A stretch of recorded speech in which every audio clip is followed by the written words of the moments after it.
It's re-debut at Jamaica Premier League football at the Anthony Molynes Sports Complex. And what a big matchup this promises to be. We're in Kingston and St Andrew, the parish of St Andrew to be exact. Molynes will tackle Portmore United. Molynes in 12th position, Portmore in 3rd. And the last time these two teams met, it was a pretty stiff encounter. Portmore eventually winning by 2-0, a goal in each half for them on that occasion. But Molynes made them work. And Molynes a much stronger unit now. Let's hear from both coaching staff. Assistant coach of Molynes at first, Jermaine Miller. And then we hear from the head coach of Portmore, Philip Williams.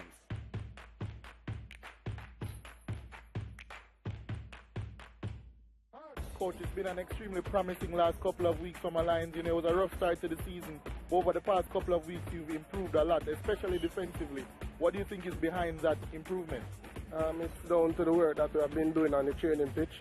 As you all know, we came in after a poor start, and we knew defensively there were some issues based on the amount of goals the team was conceding, and as such we put in a lot of work defensively. You know, last time out you played Mount Pleasant, you know, it was a gut-wrenching result in the end. You're not getting the win after having led for so long against the league leaders. What has the attitude been like in the camp coming into this fixture today? It has been positive. We knew we should have gotten 3 points from the game, but such is the game of football. So we just came back and we started to look at this one, and I think we are putting in some good enough work. I know this Portmore team not too dissimilar to Mount Pleasant in terms of the results that they've been getting, the quality that they have as well. Is the type of threat that you're expecting from Portmore a similar one to what you were expecting from Mount Pleasant? Yes, most definitely. They're amongst the top teams in the league, and they can hurt us, and so we are fully prepared to work at both ends of the pitch. Coach Williams, 10 games now without defeat. What has this impressive form been down to? I mean, it's a consistency of performance here, definitely. The guys understand what we are about, and they have been putting in the shift day in, day out. Our results basically is down to hard work, simply that. I know you're going to say it's hard work, but I think there's been a lot of hard work, especially defensively. It's a young team. How do you transmit your defensive ideas for them to execute so well? I mean, it's easy. I mean, we have a structure, and definitely that's what we practice day in, day out on the training pitch. So it's very easy for the youngsters to come and adapt the principle. I know you're going to face Molynes United today. As of late, they've been extremely resilient. What sort of challenge are you expecting from them today? I mean, Molynes has always been a very tough opponent, and based on the last results and in terms of their performance, we know that today is going to be a tough game. But we are prepared. The next couple of rounds is about getting enough points, and definitely we hopefully we can get all 3 today. I know last time out it wasn't the best of results for you and your team. Did you make any changes coming into this lineup today? There are a couple changes, some of them because of injuries and others because of players being carded out. But it's an opportunity for the youngsters who haven't been getting any playing time to put their hands forward and I mean stake a claim in the starting team.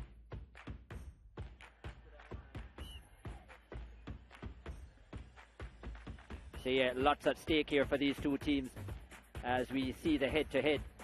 And as you can see from that, apart from one win for Molynes, that 2-0 win against them a couple of seasons ago, it's been all Portmore. 2-0, 3-0, 1-0, and a draw in the midst of that. A 1-1 it was at that time. But earlier this season, it was a 2-0 win. Goals from Siobhan Walsh, who will not be in the match squad today for Portmore, and Okila Howard, who isn't there as well. So, yeah, do remember that in that match, Molynes were reduced to 10 players and still competed well. Sergini Frankson was sent off in that match. Siegel Knight, as you can see there, is back with the captain's armband in the starting lineup. They who struggled with injury as the teams walk out.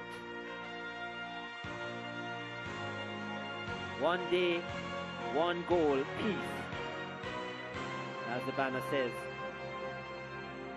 Slogan for the Jamaica Premier League. A message to all Jamaicans, and a message that we hope is heard and felt across the island.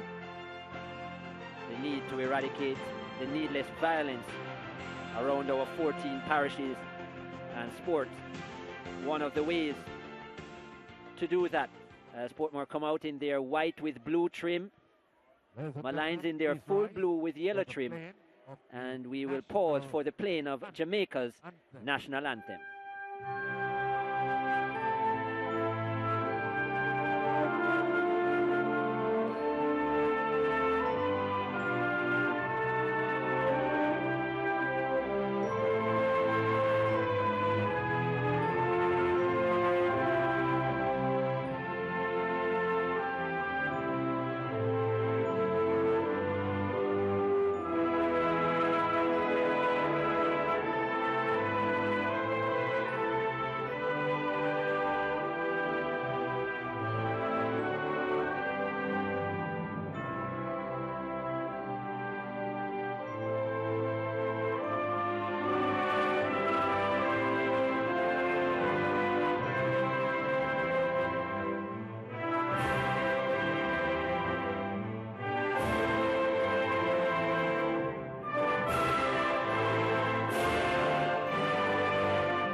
Anthem of Jamaica sets the stage for this encounter. Another big one in the Ray and Nephew Jamaica Premier League. It's match week 18, and we have already seen, is it 3 matches completed, 4 matches completed. Mobe United and Arnett Gardens playing out to a draw. So Arnett, after their big loss against Tivoli Gardens, dropping points again against a Mobe team that are improving as the weeks go on. Tivoli Gardens, another win for them, a big 2-0 win over Humble Lion. As we see the captains listening to the officials. Referee Stefan Duar, the man with the whistle. Melvin Reed, Keone Denton and Romaro Francis, his assistants.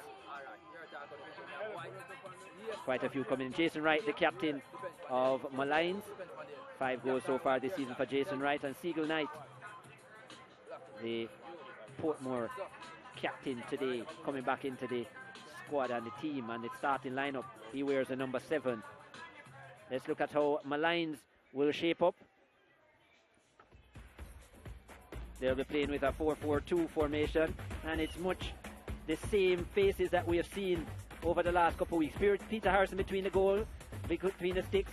Frankson, Gordon, McPherson in and around. There's Duar and O'Dane Samuels, who were recently brought in from Dumble Holding. They have the spine of the defence, and they have made a big difference. Jeremy Nelson, their experienced man, is there in the middle of the park in front of them, and Tariq Wilson and Jason Wright will do the business up front for this Molynes team. Johnny Fleming's good to see him staying fit. He'll be in the wide areas. They're coached by Jermaine Thomas, and he has had a good string of results of recent. Thomas a win and a draw in his last 2 games, and hoping to provide more against this Portmore team. I think it will be a very close match between these two. And when you look at this Portmore lineup, a couple of players coming in, yes, but their main goal scorer, as you will see, out due to injury in Siobhan Walsh. An 8-goal man so far this season. As they go through their last words of prayer, the Portmore team, their captain is back in Knight.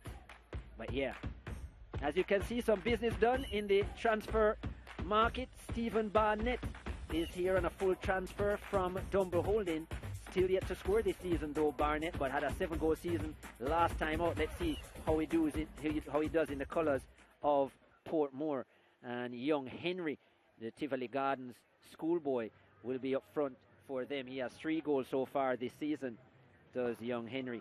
And yeah, Portmore United, Alex Marshall coming back from that trial in Scotland with St Johnstone as well in the Scottish Premier League. He has 2 goals so far this season to follow up on the 5 he scored last season. 28 in his career, Alex Marshall. And yeah, that's a good player to get back in your starting lineup, isn't it, Leger Williams? Yeah, most definitely. On his day, I think that he's one of the more talented players in this league. Stephen Barnett, I think, has the capability to provide that as well. Some impressive seasons throughout his JPL career. Portmore will be hoping that he can provide, to be a foil alongside Walsh, I think, when Walsh is back, and also support him when Walsh needs a bit of a breather.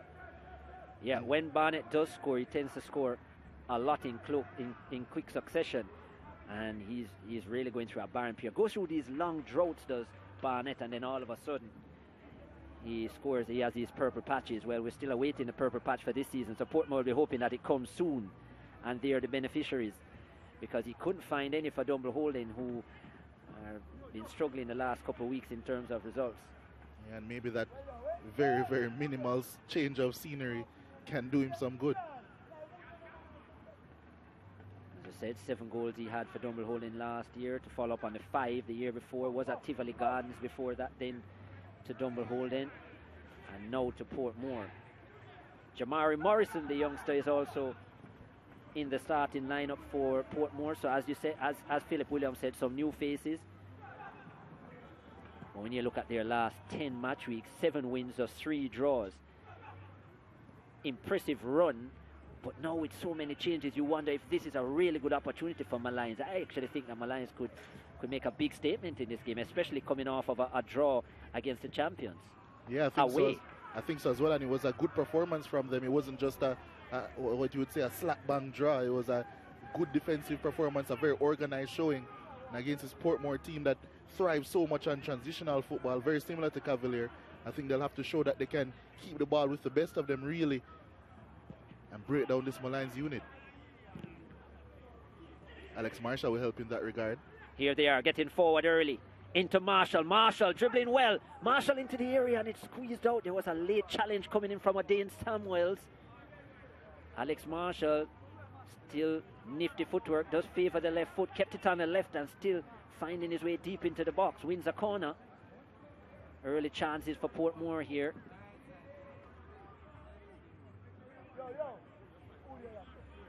Jermaine Thomas, head coach here at Molynes, will be encouraged by what you've seen so far since coming. And a draw and a win and a draw in his last couple of games. I'm a bit surprised they haven't turned on the lights yet here at the Tony Spalding Sports Complex. The light is dimming and dimming quickly. These lights do take a while. There is Philip Williams, head coach at Portmore. Said at the start of the season he was just looking to get into the playoffs, and his team have really risen to the occasion, and they were in the top 2 for quite some time, which would be automatic through to the semi-finals. Just outside of that now, and I think he'll be hoping that he can secure one of those 2 spots and then get some rest. There's Kevin Deere beside him to his right. Kevin Deere, who played in this league for such a long time. Kevin Deere has a smile, and Rudolph Austin in the background, always willing with his words of advice. He's whispering something there to them as well. And speaking, Rudolph Austin called upon to be a game changer, was a man of the match the last time out in Drax Hall, the last TV game. 3rd corner ready for Portmore that Emilio Rousseau will take. But yeah, Rudolph Austin came off the bench and really made a big difference at both ends of the park.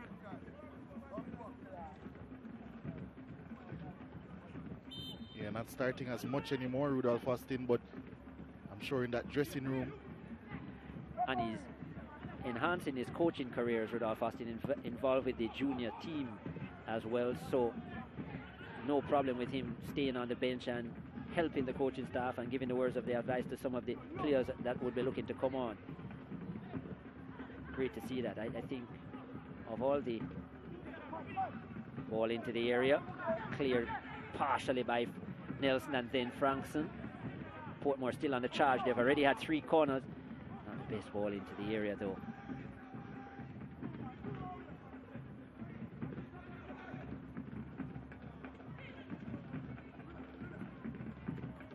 Here's Knight. Knight. That was not necessarily the pass from Knight. And Knight is what we're soon going to be seeing here at Portmore, at Onyx Gardens, if those lights are not turned on in quick time.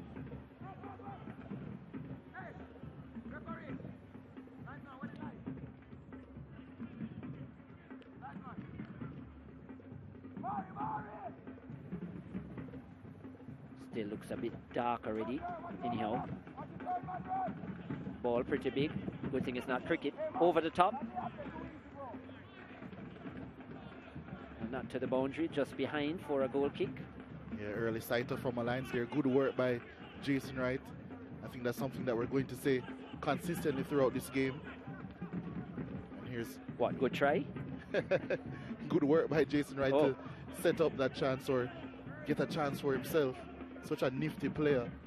Very intelligent as well. I think one of the better strikers or forwards generally in the Jamaica Premier League, and has been for a little while.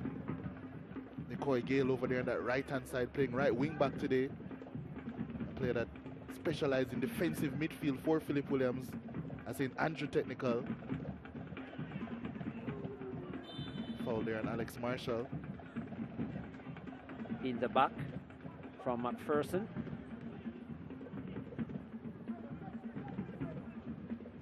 Marshall looking to turn.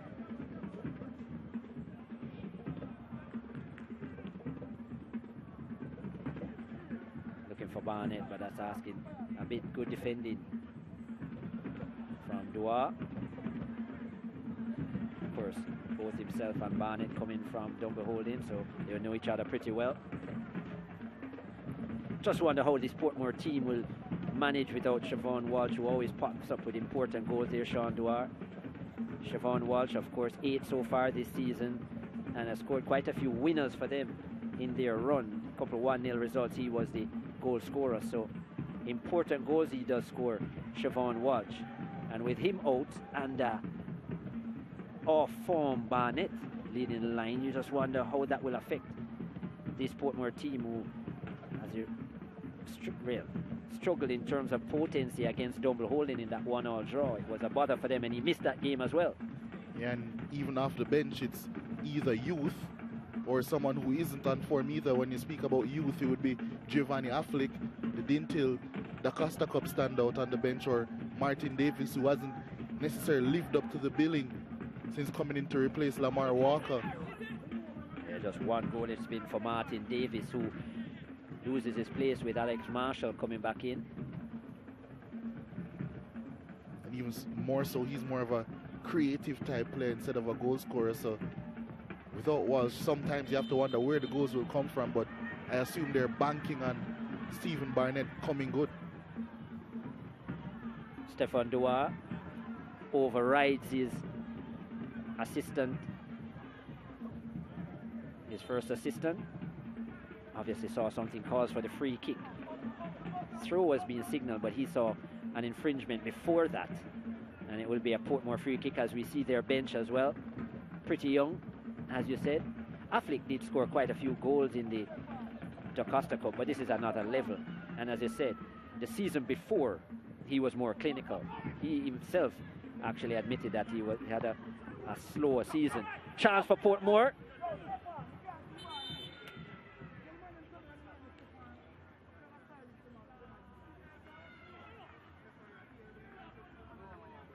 Coming together in the area, it was Adain Samuels who was challenging. Not Samuels, I should say, on the opposite end. There is Stephen Young getting in the mix. Yeah. There is Siobhan Walsh hanging with Javane Bryan, a couple of top goal scorers in the Jamaica Premier League. 18 goals between them. This was the attempt from Marshall. Harrison with the initial save. Stephen Young looking to get under it. On the end of it, I should say. Young has been amongst the goals. 3 goals in 4 games for Stephen Young. Did say at the end of last season that he wanted to score a lot more Premier League goals. Did score quite a few at the lower levels with Holland when he was there.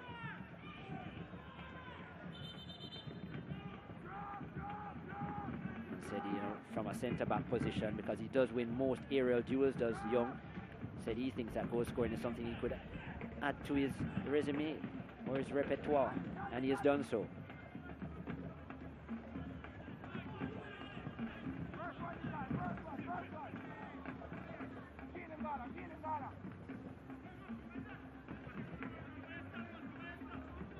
Rolls shielding that out of play. bit of a, we speak about Portmore and, you know, their changing of the guard in attack, but I think even in defense as well, it is a little bit of a makeshift back three. Rose was played a lot of his minutes in the midfield, and then Emilio Rousseau, who's filling in at that center back position as Stefan Duar takes out the card. I think it's Nicoy Gale over there that was hacked down. It's shown to Duar, so now, yeah, he will have to be very careful, the centre back.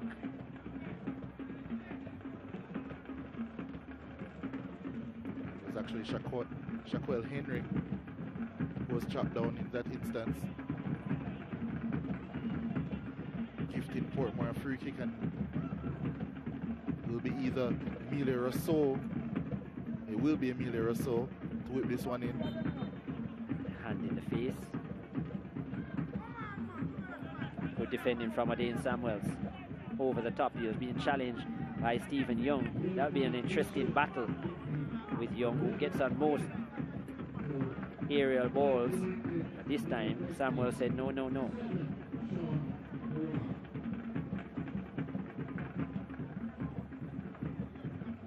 British Airways coming into the Norman Manley International Airport. Late flight as Rousseau soars one into the box.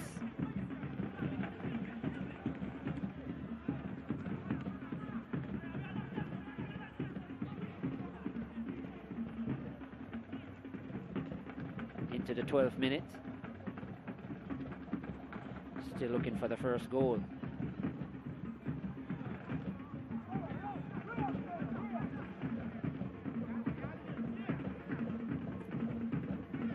The best clearance. Again, it comes back to Duar. They still haven't cleared. It's back with him again. Just can't seem to get it out. They calmly take it out now, Molynes.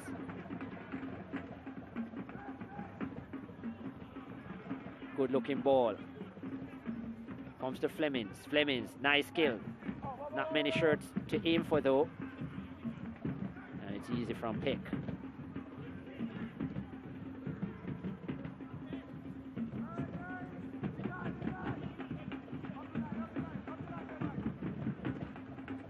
Franson looking to drive forward. Actually, this is Peck. It was Rousseau on the other side. Henry. Almost tricking himself, Henry. Our patches here at the complex that are a bit thicker than some. And got stuck there for a moment, Henry. Duar pulled out of position, and he'll have to be careful. On a yellow card already. Oh, nice turn from Henry. Skillful youngster is Henry. Plays for Tivoli High School in the Manning Cup.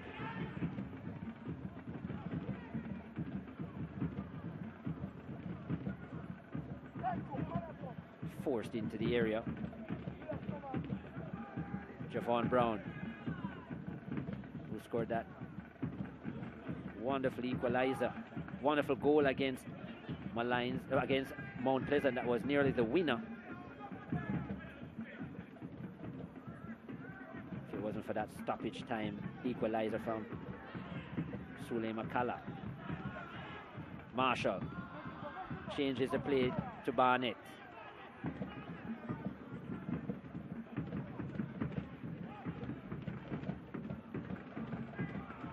Now a chance to deliver into the area. Well, not sure what that was. Yeah, not the best of crosses coming in there from Nicoy Gale. Philip Williams seems to think he's a very versatile player, Gale. We've always seen him through the spine in that defensive midfield role, but he's willing to make those runs. But he's not a natural winger, is Gale, and it's not a natural cross off the ball either, as you could see on that occasion. But as you said, still young, willing to take on the role. Does have a lot of energy, so that will help his back and forth on that side. This is him on the ball as well, in the bright yellow boots. Nice pass to Marshall. Now to Barnett. Barnett getting close to the 18-yard area, and that pass was just too obvious and easy for Molynes. Quite scrappy in the middle of the park so far in the first 16 minutes or so. No team able to keep the possession for long.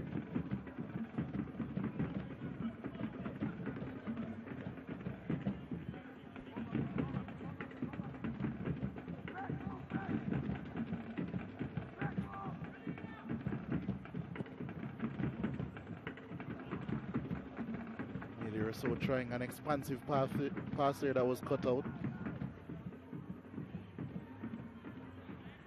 Portmore regained possession, however.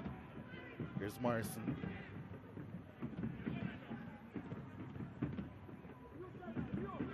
Now Young. Miscommunication there between him and Peg. And now Molynes have it again.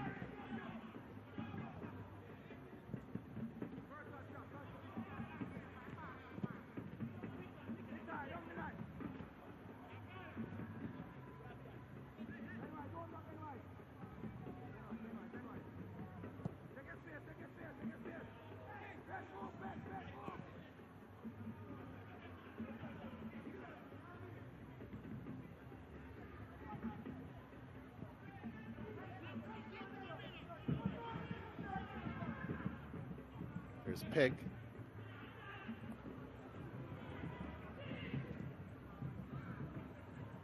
Knight to Marshall. Marshall with an opportunity.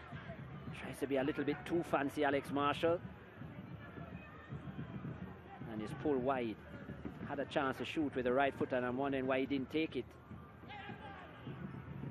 And the chance missed, lost for Portmore.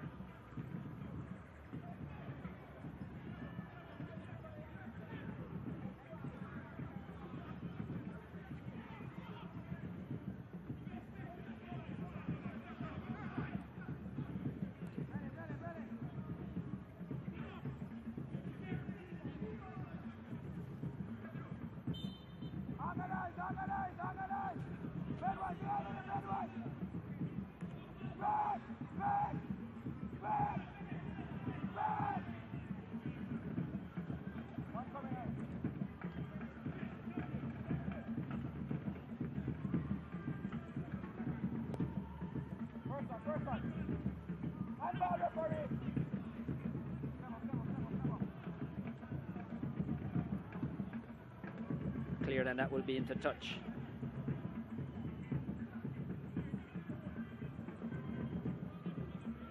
Throw from Molynes to right. He's forced to go back.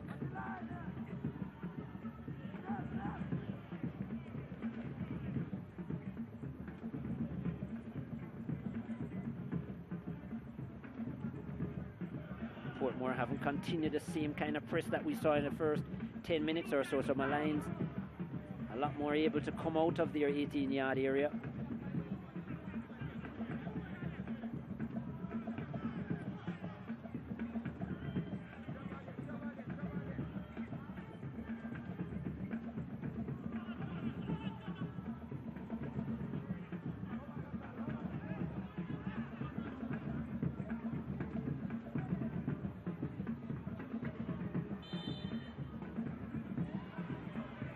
Marshall in the wars as per usual. Combines with Morrison and now Henry. Still Henry. Gets the shot off, but it's well blocked by O'Dane Samuels, and it's going to be another Portmore corner.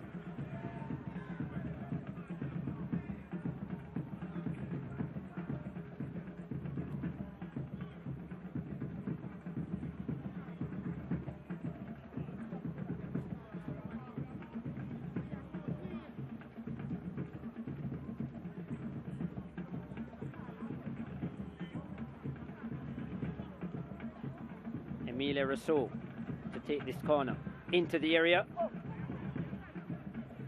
and cleared.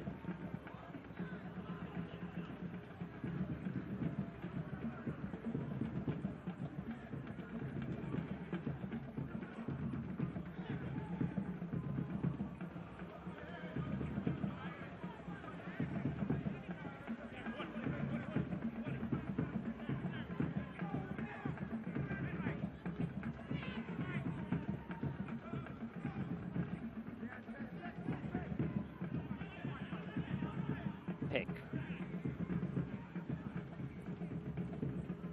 Again, that pass does find Peck. Good overlapping run from the wing back to Knight.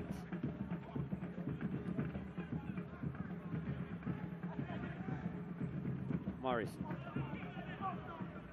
Patient build up here from Portmore. Majority of the possession at 60%, no surprise there. Not creating a lot so far though, as that's cut out by Duar. The Lions just can't keep the ball, give it away. Over the top now, looking for Henry, and Harrison is off his line quickly.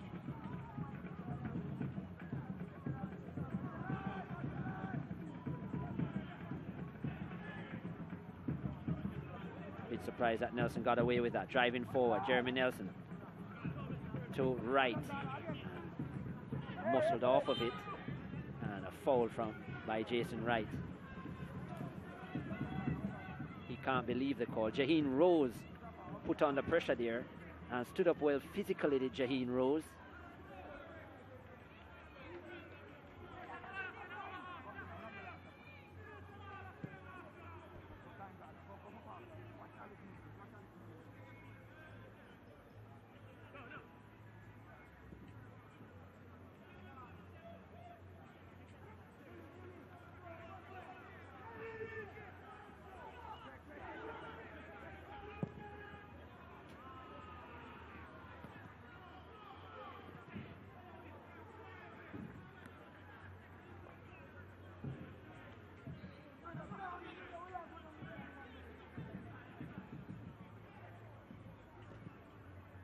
Knight.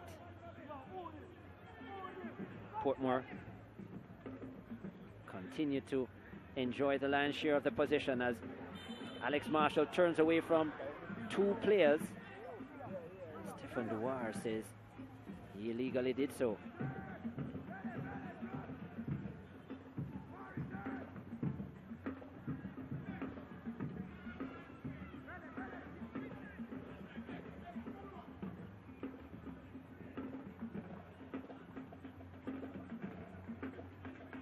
Molynes currently sitting in 12th position. Just 3 wins from their 17 matches, 6 draws and 8 defeats.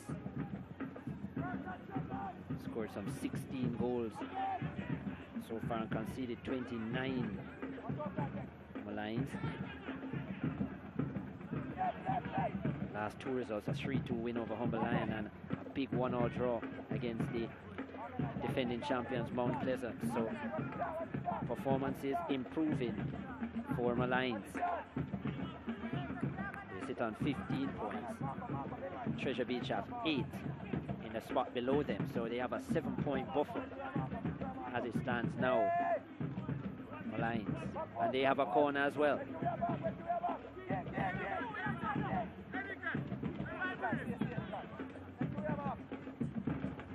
First corner for Molynes. Can they test Tyrone Williams?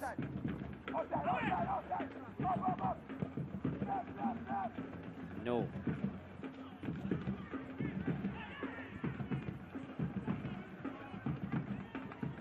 No Benjamin Williams between the sticks, out injured. Pass over the top, but Harrison is off his line quickly and does well.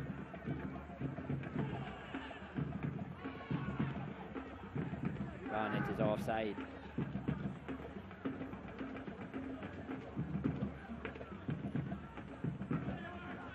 Frankson, who was sent off in the previous fixture early into the second half. They're number 14 on the ball now. Portmore did win 2-0, but they were made to work by Molynes. I think Molynes are better now as a unit in terms of how they've been playing, and they did good business in the transfer win market as well, with Samuels and Duar coming in.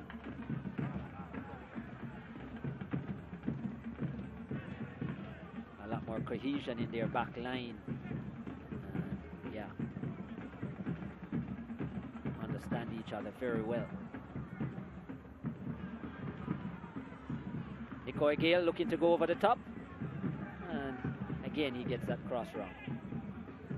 Yeah, you know, Chris, seeing Portmore build up the way that they did a while ago, I think too often in the Jamaican game, you know, we watch the Jamaican game exclusively on the SportsMax app, of course. You know, the JPL schoolboy football when it was around, TTFL, schoolboy football as well in Trinidad, Champions League, AFCON. As a matter of fact, what can't you watch on the SportsMax app, Chris?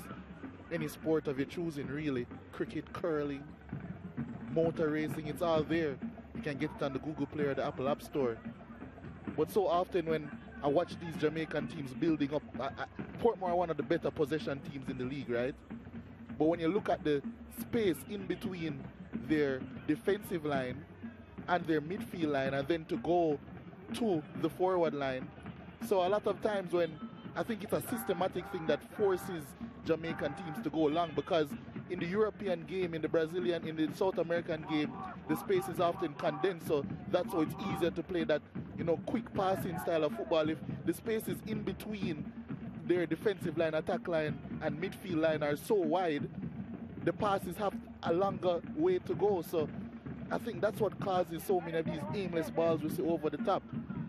Yeah, the interconnecting passes, but again, close ball control and touch have to be excellent. A lot of those, you look back at the European teams, as you mentioned, even the South American teams, they are able to take the ball on the half turn a lot of times.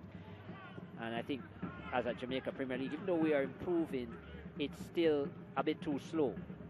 And because the reason that is that sometimes it's taking 2 and 3 touches just to control the ball.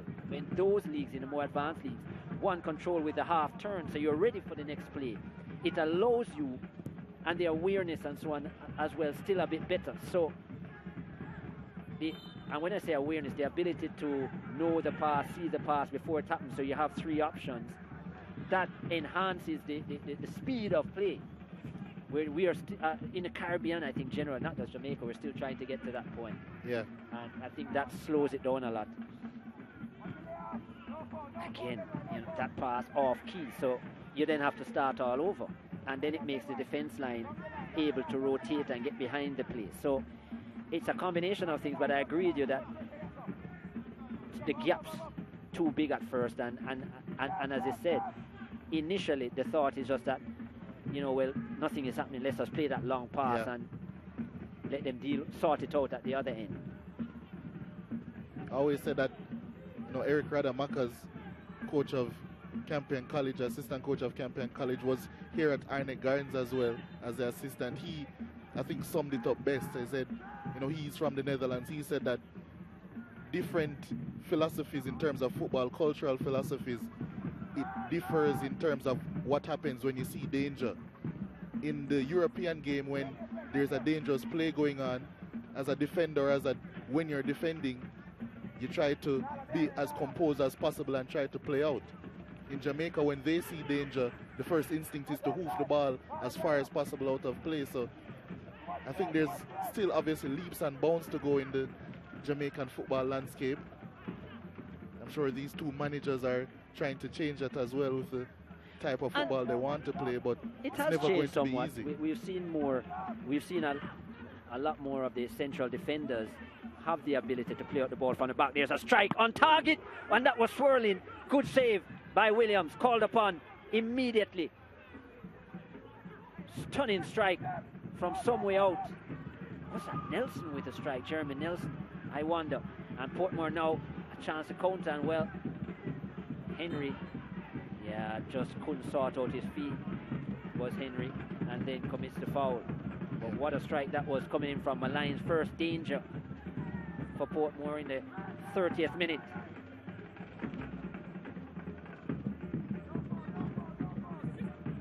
Jason Wright, for the first time, allowed to turn.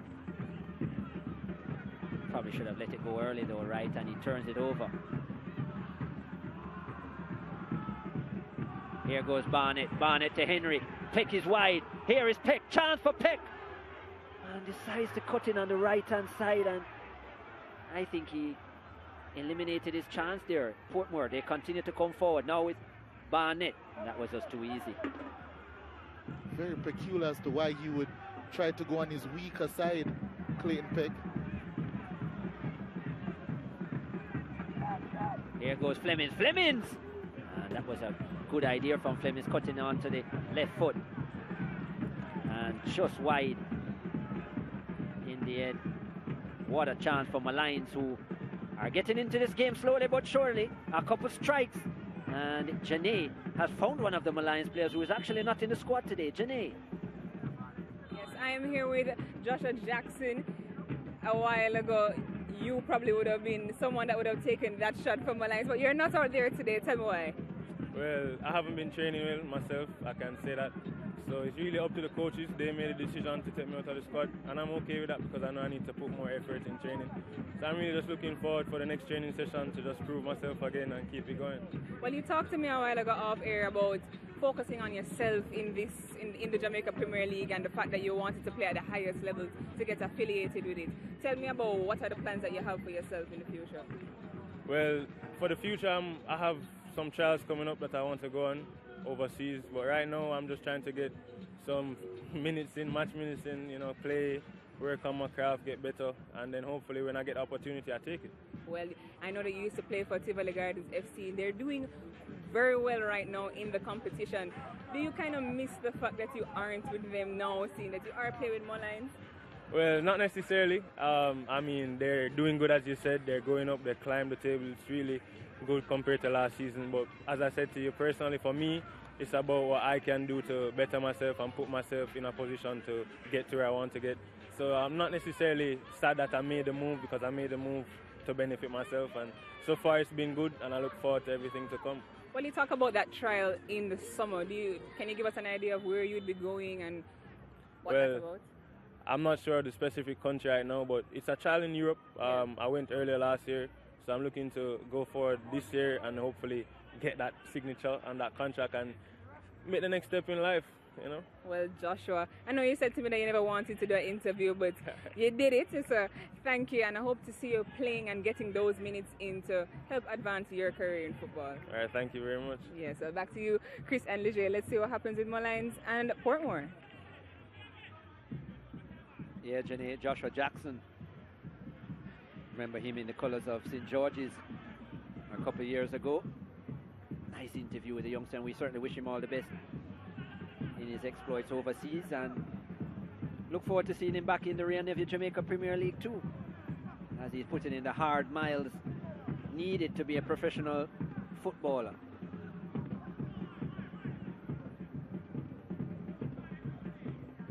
Molynes putting in the hard yards against this Portmore team, who got the better of them on the 19th of November last year. A 2-0 win it was for Portmore on that day.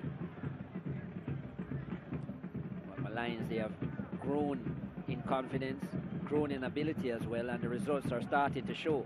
So no surprise that they are right in this one, and in fact probably have the run of play in the last 5 to 10 minutes.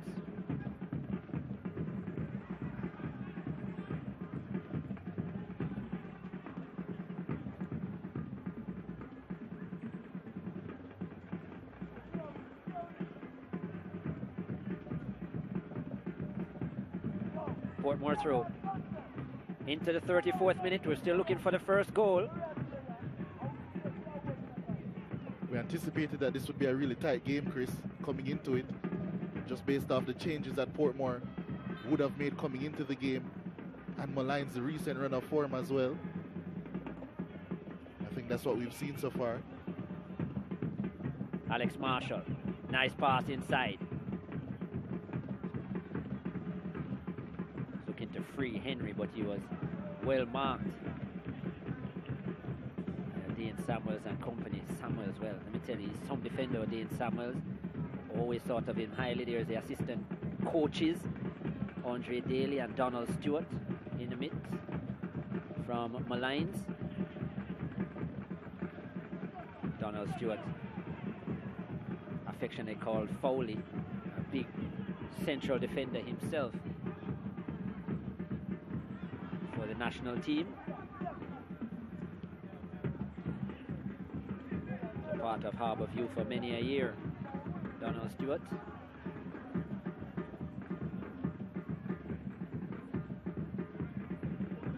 Will be a corner for Portmore.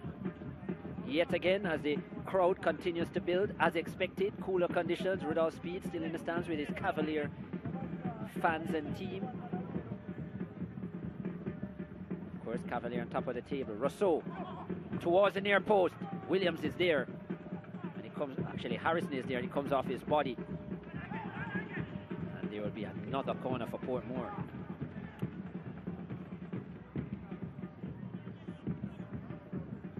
Seventh corner for Portmore as Morrison earned the latest of them. Rousseau with the delivery yet again. This one is high towards the back post. Chance! And Stephen Young. Well, he can't believe he didn't put that on target. Not the best defending from Molynes at their back post, though, it must be said. And with a man in such good goal scoring form as Stephen Young, who wins so many of those, he would be disappointed he didn't score. Yeah, most definitely. 2 free Portmore players at the back post unmarked. That was a really good chance. Molynes riding their luck a bit with their marking off that corner. As Jeremy Nelson steps in, quite literally, gives away a foul.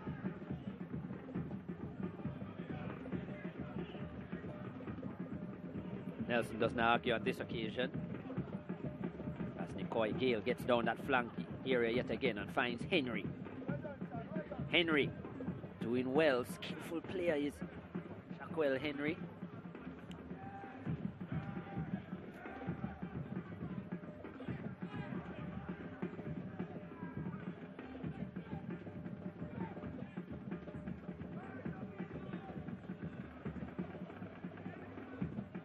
Earlier results, Cavalier defeating Lime Hall by 4-0. Tivoli Gardens, a 2-0 win over Humble Lion.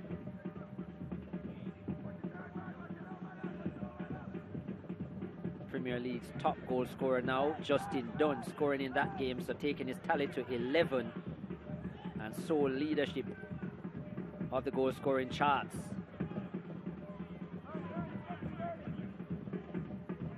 Here is Molynes. They look dangerous into the area. Here's Wright. Good turn. Jason Wright looking for his teammate in Wilson. Couldn't find him. Tyreek Wilson, a good partner for Jason Wright and willing to play in that almost like a false 9 position or playing off the ball as well. Wilson can come deeper as a natural, say, number 10. Again, Molynes looking to put it into the area. It's back with Brown. Long searching pass. Looking for Johnny Flemings. And Tyrone Williams is there.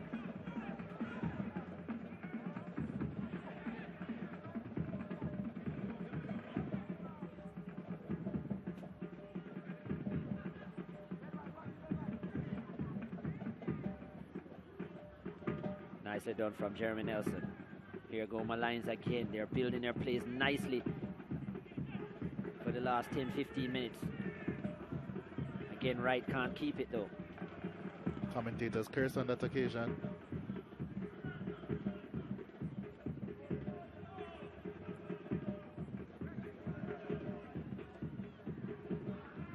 Pick to Marshall. Marshall on his left side. What a ball! Oh, and Stephen Barnett. Well, that speaks about the form of Stephen Barnett currently. The height of that delivery made him a little unsure whether to go with the head or the thigh. Tried to chest it into the goal. It was whipped in. And yeah, that's not the easiest technique, Stephen Barnett, especially when you're not in form. I think an informed Barnett would have just put his head to that. Should have just nodded it in, Barnett. Went for the chest finish. And yeah, got too much chest on it and it went up and over. Big chance, Portmore wasted. Yeah, in the first game we saw, I think it was Russell try an unorthodox finish. And I think that's a similar thing. That's a free chance at the back post. As a striker, you're not supposed to get those chances often. And Stephen Barnett, someone who has been struggling in front of goal, he certainly should have done better with that one. It should be 1-0 Portmore.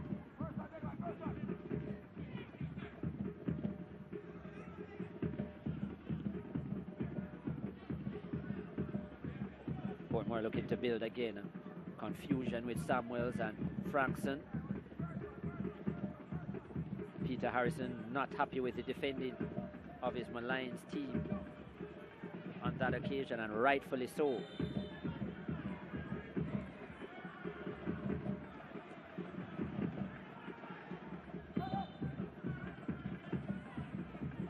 Sean Duar getting a talking to from Stephen Duar. No relation.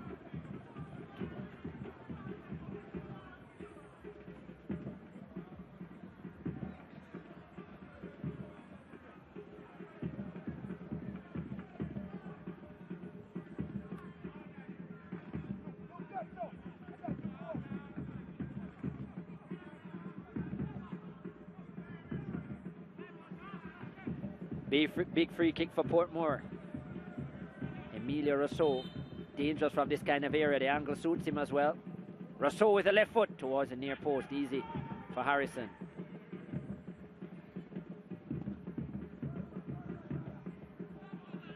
Harrison finds Jason Wright, released early. The touch isn't the best from Wilson, and it will be a goal kick. Nearing the end of the first half. And this match is just as close as we expected it to be. No goals in it yet.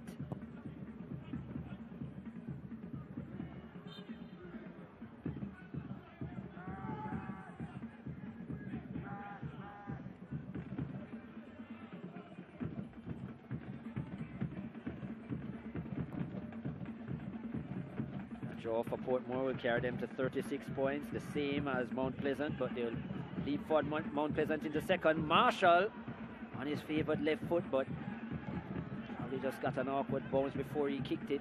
Didn't get it right. Philip Williams not happy with the finish. At the edge of the 18-yard area. I can't blame Marshall on his strong side for taking the shot, but needed to be better. Would take them to second position ahead of Mount Pleasant. Mount Pleasant don't play until tomorrow.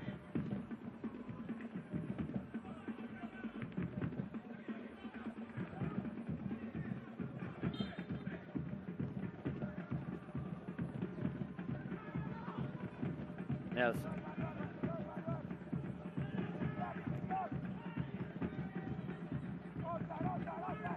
Enrique Gordon driving forward as well.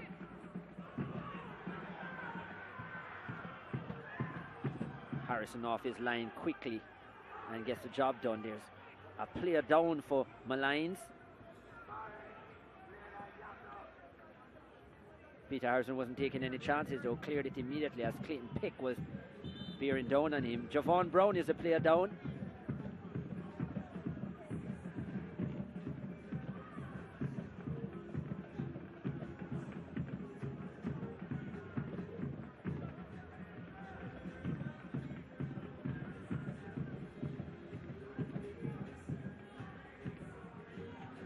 Coming together there with Samuels.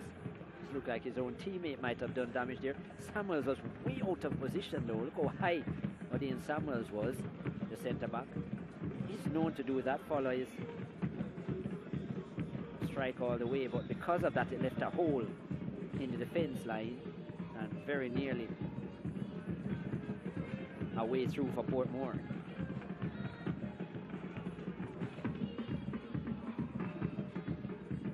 Chairman is off his seat, Peter Higgins.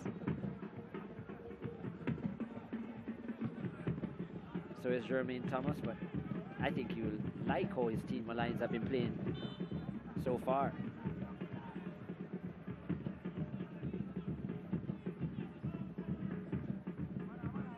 We're hearing that 2 minutes of stoppages to be played.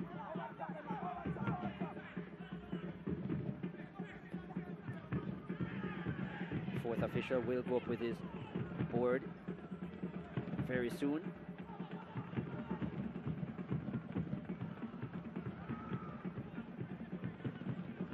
Not sure what happened there. It looks like Henry's foot just got stuck in the turf.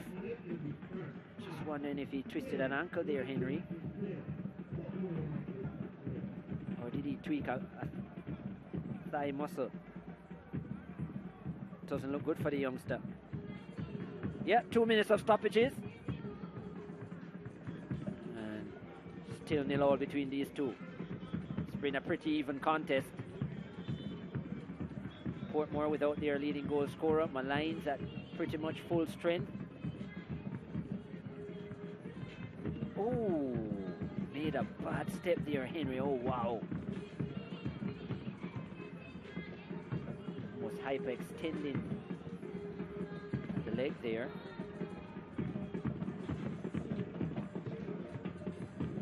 That was very awkward from Henry. Good to see him back on his feet, though. Hope he'll be okay.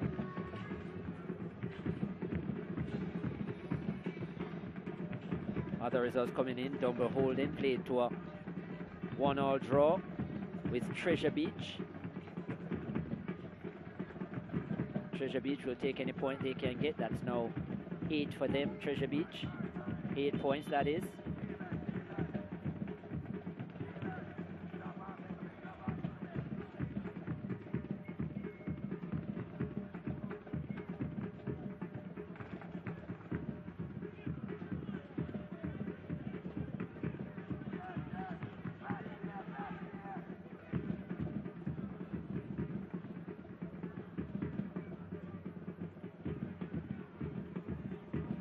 Just a few seconds of stoppages still left in this first half. Still looking for this game to really come alive and get out of second gear.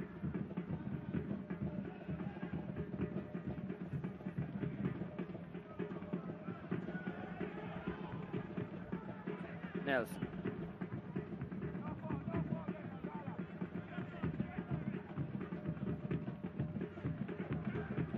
He's off the ball there on that occasion. Chance for Portmore to break. Barnett does well. That's a foul, is it? No. Yeah, I thought so. But actually, no. It's the end of the first half. Stefan Duarte brings it to a close. Molynes and Portmore unable to really break down each other. There was a good chance in it for Stephen Barnett. He had the best chance. Alex Marshall back into the Premier League after his time in Scotland, and had a strike from outside the area which he couldn't find a target. Javon Brown has been busy in the middle of the park, but nothing to show after 45 minutes. It's Molynes 0, Portmore 0.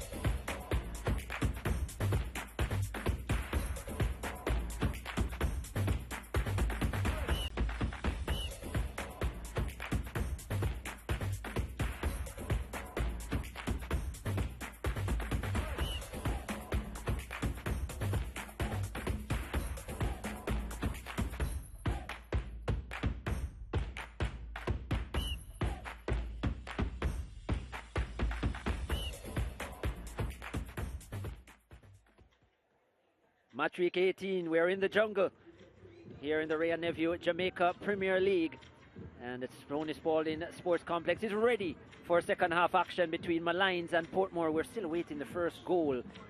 Portmore, they'll have the kickoff in their full white with blue trim. Molynes in the full blue. A pretty even first half. Portmore with a couple new faces in their starting 11. Stephen Barnett transferred from Dumber Holden. Jamari Morrison, who was at the Chapelton Maroons last season, coming in as well. No Siobhan Walsh, again, their leading goal scorer, out with injury. And I think it has really affected their potency up front, Portmore, in his absence. Alex Marshall has also come back into the starting lineup after returning from Scotland. But we're still yet to see the first goal against a resilient Molynes under Jermaine Thomas. A win against Humberland 2 weeks ago, and a draw against Mount Pleasant last match week, 1-1 it was, and they were just a couple of minutes away from 2 wins in 2 on that occasion, and yet again they have come against a top 5 team and produced a really solid performance in the first half. Ligier Williams, you must think that Jermaine Thomas is the happier of the 2 coaches. Yeah, I think so. They have limited Portmore relatively, albeit Portmore probably could have had 1 or 2 goals in that first half. I think maybe the Molynes coaching staff would have, gone into that first half break and maybe wanting to create more, hold on to possession better. I think too often when the ball went into their final third, they were, a bit too tentative, not moving the ball quickly enough, as I mentioned in the first half as well. So I think to create chances for both teams, they need to move the ball a bit quicker. But for Portmore, I think it's just to be a bit more precise in their actions. Precision is what is needed from a Portmore standpoint. Definitely they had the best chance of the match. Stephen Barnett, the one with it. And even though Molynes, as you said, have defended a lot better, there were those couple lapses. Stephen Young as well did have a chance at the back post where he probably should have got his head on target, where there are no Molynes defenders present. So those 2 opportunities, Molynes should have probably been made to pay. But apart from that, they've done well, and they've had some good opportunities going forward as well with a couple of strikes. Good defensive work by Dua. It's back to Harrison, and they'll get to build again, Molynes.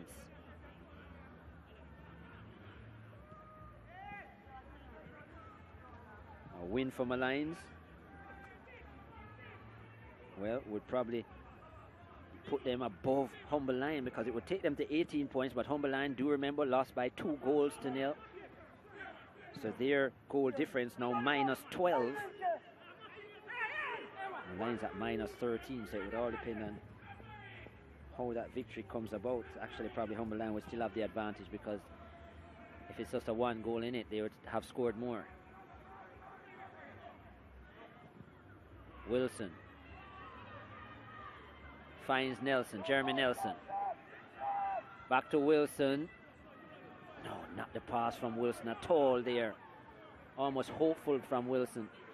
And he usually makes good decisions in that kind of era, Wilson, but that wasn't one of them.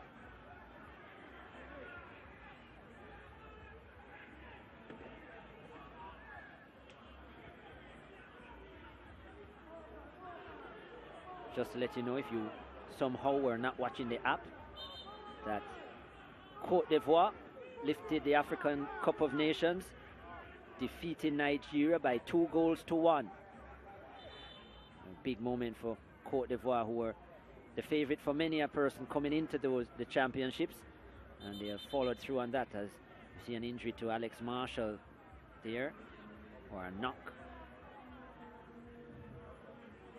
Ankle or the Achilles being checked out there.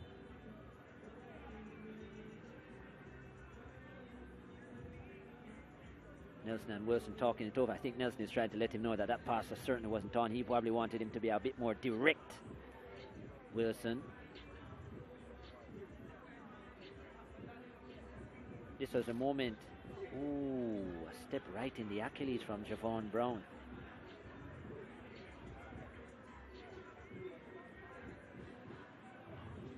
And that could have been a penalty as well. That was just inside the box or on the line of the penalty area. There is Nicholas Nelson, who scored the goal for Dumbleholden. He's come to watch his brother in this one, played the earlier fixture. It was a 1-1 draw against Treasure Beach. Probably Dumbleholden would be looking at that as a missed opportunity to gain 3 points. But Nicholas ending his scoring drought, scoring his 7th goal of the season. And it was a come from behind draw as well. Look at this here. He's on the line, you know, or his foot is slightly inside. That was probably a penalty. Yeah, I think so, most definitely, because it is a foul. It is a nasty stamp on the back of the Achilles, a painful one for Alex Marshall, clearly. But well, nothing given from Stefan Douar, nothing at all. So even if it wasn't clear whether it was in or out of the box, it's not as if he even thought it was outside, he didn't give a free kick. So I'm wondering, the linesman would have been relatively close to that, so I'm wondering how he didn't see it or give a call. I'm wondering if they just thought it was inadvertent, but still, yeah, that was clumsy from Javon Brown. Lucky to get away with that. Nice crossfield pass.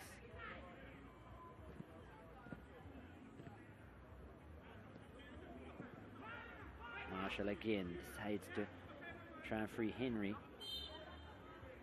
who commits the foul.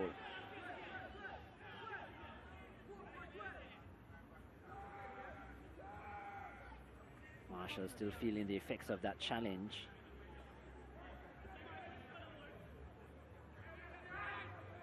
Just wonder if the officials will look back at that after the game and think to themselves that that was one missed.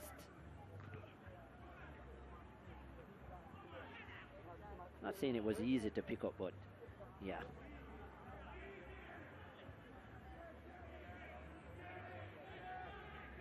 Almost seemed as if no one had picked it up, Ligier, because we for sure didn't see it as well. I mean, there was just a tumbling over. Granted, we are far away.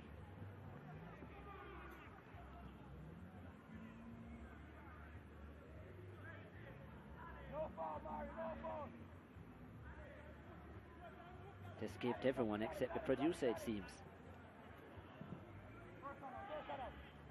And maybe the eagle-eyed cameraman. Well, Flemings inside the area. Flemings doesn't make a clean connection, and neither does Enrique Gordon. That was a half chance for Molynes. Jason Wright initially tried to tee it up for Flemings. Neither himself or Gordon could get a proper strike.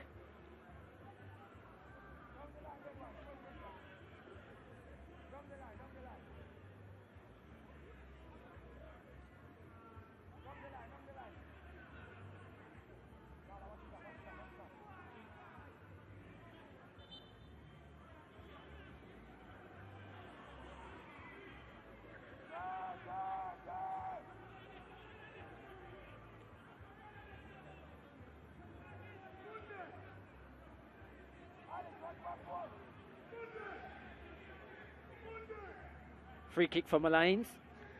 Chance to put it into the area. Gordon will be taking this one. How many players will they commit forward? 4 players on the edge of the 18.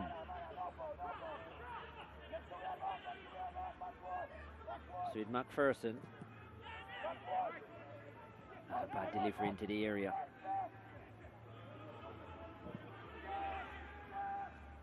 Duo rises. Nice from Barnett, who is under pressure now.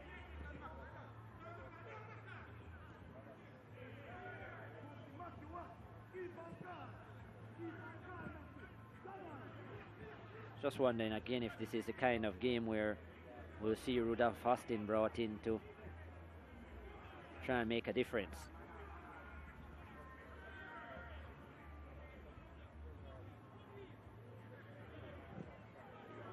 Pass is short and it exposes Young, who still manages to win a throw.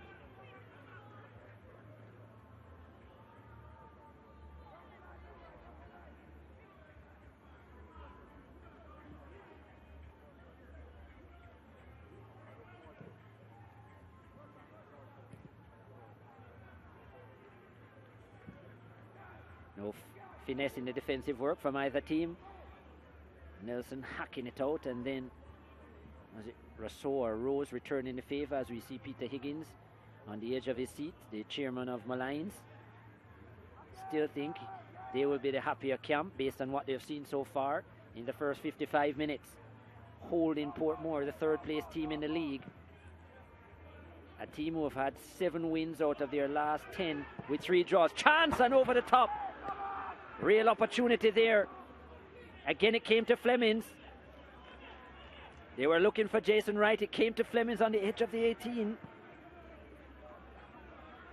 And Johnny Flemings still looking for his first goal of the season.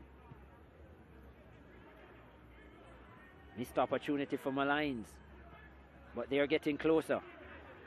Here's Gordon looking for Wright. Wright! There it is! It just had to be him, Jason Wright. There is a player who has a clinical ability. There is a player who knows how to finish. One of the most intelligent forwards in the league, Jason Wright, finds the back of the net, timed his run perfectly, and the delivery from Enrique Gordon was encouraging. Just a gentle touch beyond Williams, and Wright has half a dozen on the season. And this goal, I think this finish will be highly underrated. But just this finish here, a lot of players would try and, probably try and slap that ball a bit harder.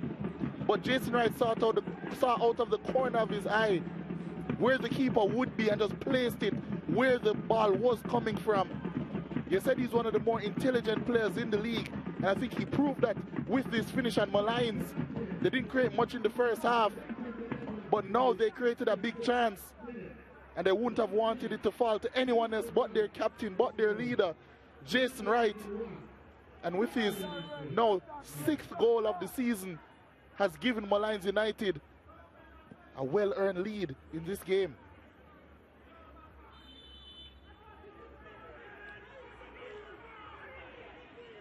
We did say they were getting closer, Molynes, with a couple opportunities on the edge of the 18.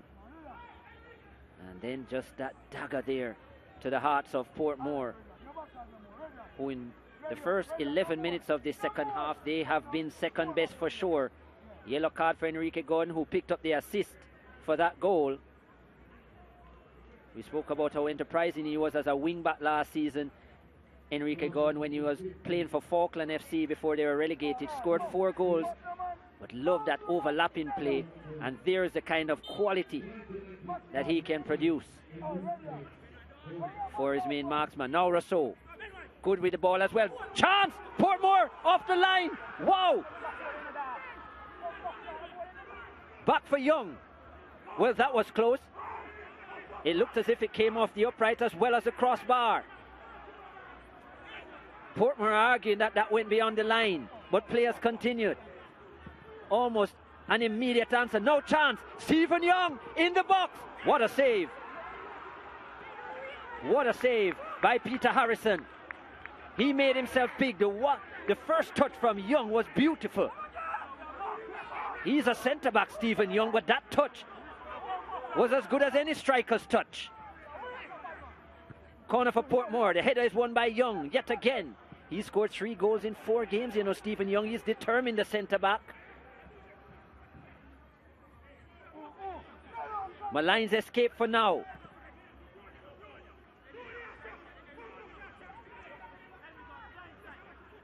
Marshall lofted into the air. Chance! Goal! Morrison, just like that, finds the equaliser for Portmore. Molynes thought they had neutralized the pressure, but it was not to be. What a ball from Alex Marshall. And it found the dreadlocked hero for Portmore in Jamari Morrison. Fresh into the squad, fresh onto the scoring list. A fresh smile on Philip Williams' face after that finish. Oh, that's a nice glancing header, isn't it?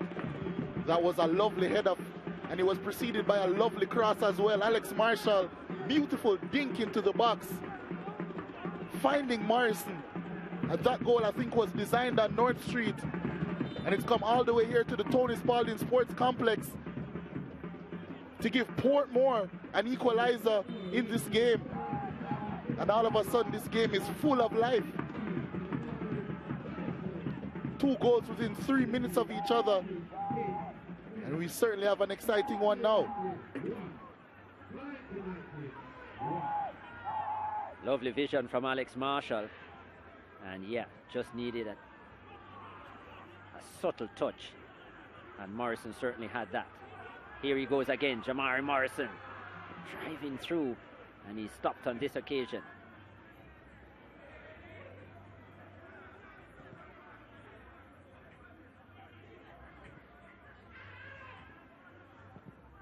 Does increase the intensity of this match immediately.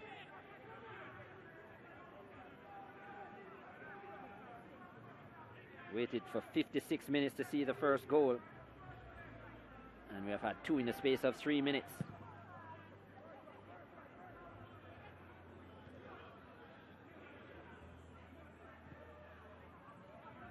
Right, that's a foul. Fleming's brought down.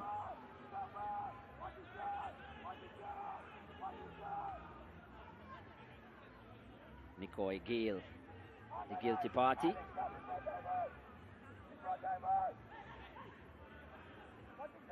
What can Molynes design from this? Wilson will take it. He's already scored 1 free kick this season, Wilson. This is a little bit further out though. Does he have the same kind of quality from this distance? This is about maybe 35 yards out.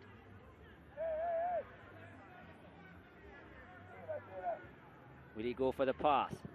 It's the strike. He had the power, Wilson. But he had too much elevation as well. Not bad technique there from Tariq Wilson. Good in-step drive. But always going over. He needed some dip on that. This game has got exciting. Javon Brown.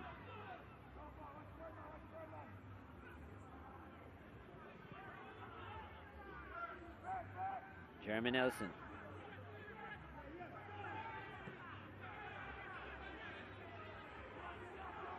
Lions force back. And again, it's what you spoke of, Ligier, just not knowing what they're going to do with the ball before they get it. And so it forces them to play what I would call a negative pass.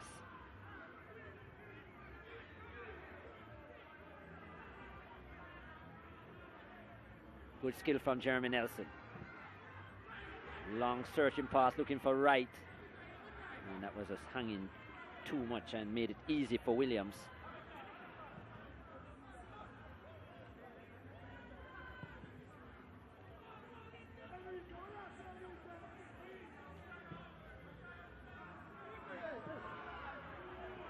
Barnett and Samuels doing battle.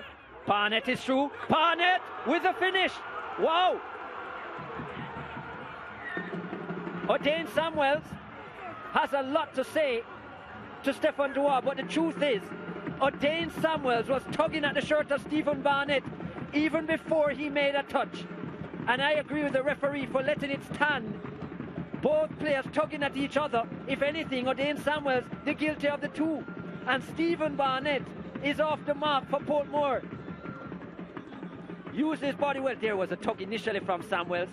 Good skill and persistent from Barnett. Fair game. And that's a good finish. That's a good finish from the striker. Has lacked confidence. Had the best chance for Portmore in the first half. Using his skill and experience to get it past Harrison. Come from behind lead for Portmore. It's 2-1. And in the space of minutes, Portmore United has turned this game around. And it's a man they brought in to make a difference, to score some goals. A man who hasn't scored this season. He has changed that now, Chris. And so often when players struggle with confidence, struggle in front of goal, their confidence wanes. But this man, Stephen Barnett, he certainly was confident with how he took that one over Dane Samuels' head and finished that one extremely coolly. This game has turned into a riot, really. Portmore United 2, Molynes United 1.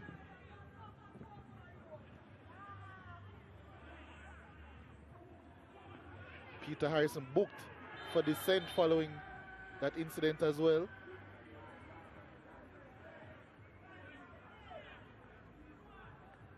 Yeah, just had too much to say to referee Dua and went into the book.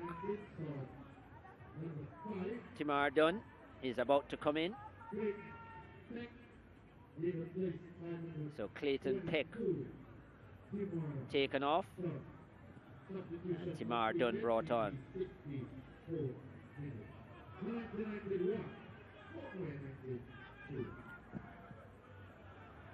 Peter Harrison becomes the second player to go into the book.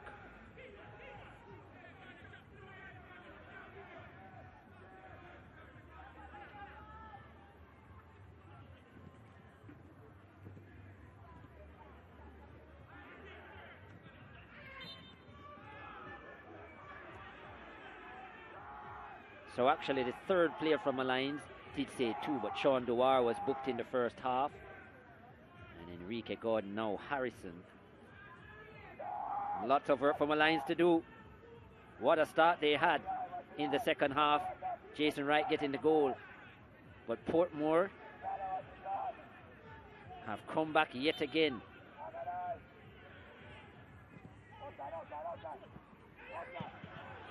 Chance in the air there. Shouts for handball. They fall on deaf ears.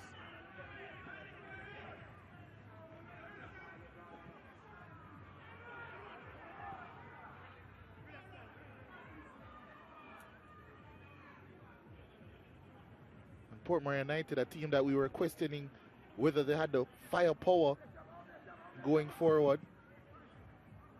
Well, when faced with adversity, being down a goal, they've responded in double quick time, less than 10 minutes to take the lead. Substitution for the Molynes United team is number 5, Henry Clark, being replaced by number 13.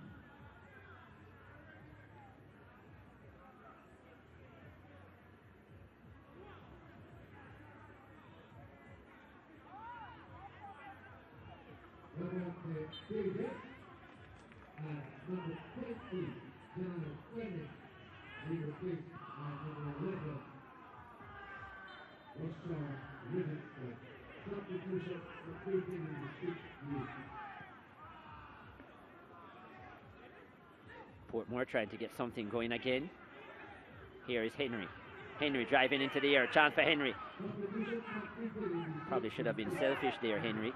Played it off to Morrison, and Morrison with a misplaced pass. A bit surprised that Shackwell Henry didn't look to strike from the edge of the 18. He had a bit of space as well.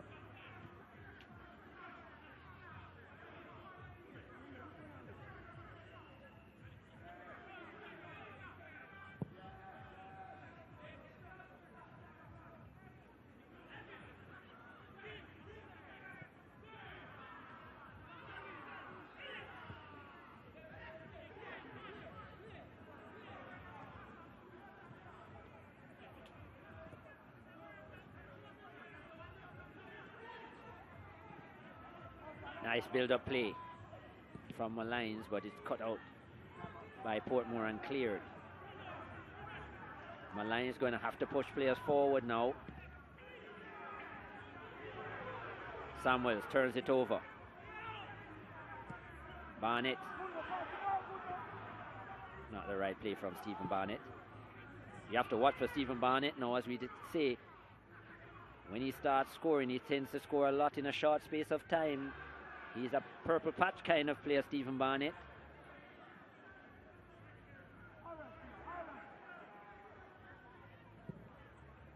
That goal was the 24th in his Premier League career. Here is Wright putting pressure. And Tyrone Williams does well enough.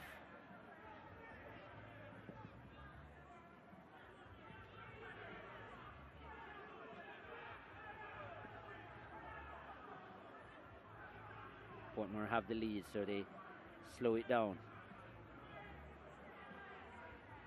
A win for Portmore would take them up to 38 points, in second position behind Cavalier.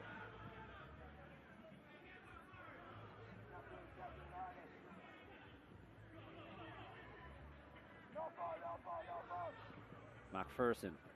Nice play. Back to Wright. Chance for Wright. Oh, how did he miss Jason Wright? That was a chance. A big opportunity for Jason Wright. He set it up after the pass from McPherson. Allowed it to go through his legs. Just look at this work from Jason Wright. We spoke about his intelligence. Look at this. That was very smart. And they just ran off the back of Seagull Knight there. But unfortunately for Wright, this time he didn't have the clinical finish. He definitely would want that one back, Jason Wright. Had a bit more time, I think, than he thought he did. Possibly could have even taken that one with his stronger right foot, but even with his left, I still think that he thinks that he should have finished that one. And I definitely think so as well. He should have, Jason Wright. That's a big miss there. To not even hit the target from that range. Still think it was the right option to take it with the left. But yeah. Went with the instep and it came off the inside of it and it dragged it wide. Will they rue that chance? Missed.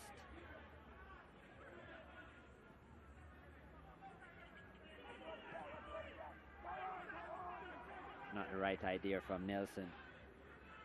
Hopeful. It was clear that none of his players were running in that direction, Nelson, but still forced it.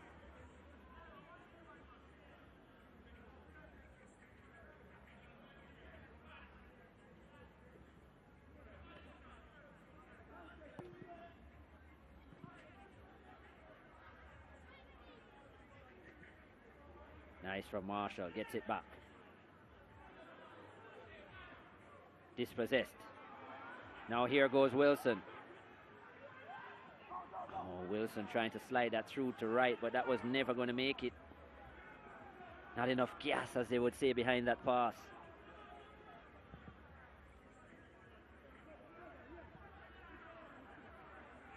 Dean Samuels getting himself in trouble. It's about the second or third time now Samuels has got himself in trouble there.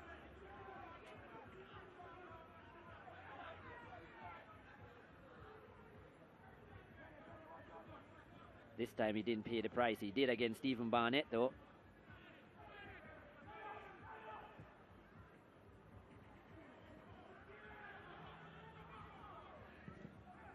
Rousseau.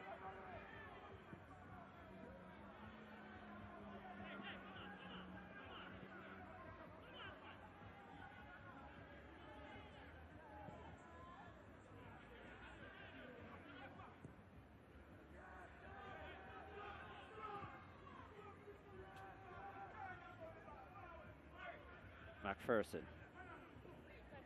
Into Brown. To Wilson. Nelson to Wilson. Short passes. Wilson miscontrols it, but then Rose, instead of us taking the ball, bounces him over instead. And now there's a change about to be made. Molynes are going to remove Romario McPherson. And on will come Cleon Pusey. He certainly looks excited to make his entrance. Cleon Pusey on for McPherson.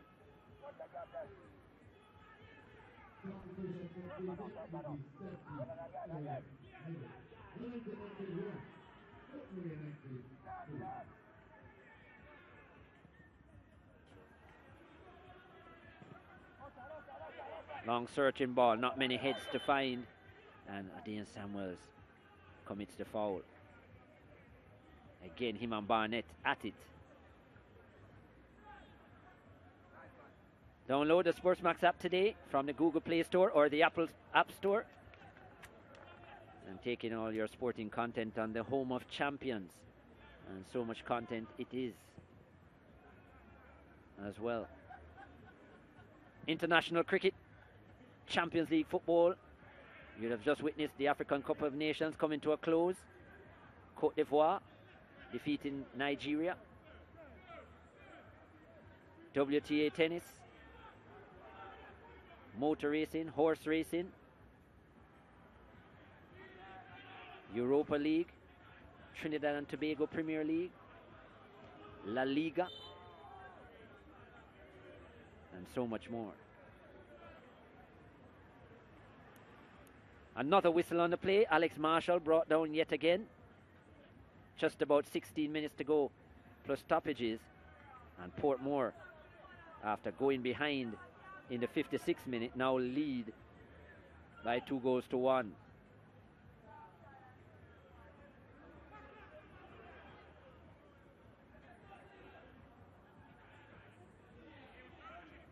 Jamari Morrison and Stephen Barnett, the scorers for Portmore. Jason Wright, the scorer for Molynes. Knight, nice crossfield pass. Now with Marshall, who is clipped again. Marshall now with the delivery into the area, and it will be a corner for Portmore.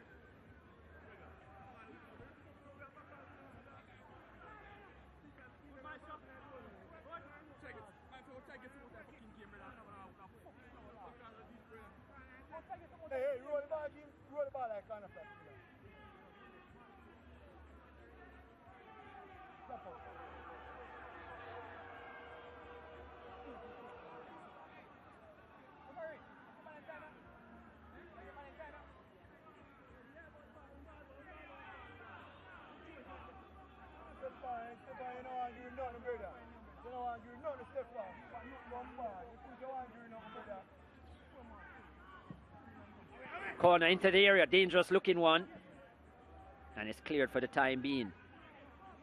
Nelson with good work. Has the height, Nelson. Frees Wilson. Wilson. Just had to make that pass, Wilson. Jason Wright had pulled free on the far side and Wilson just couldn't get the pass right.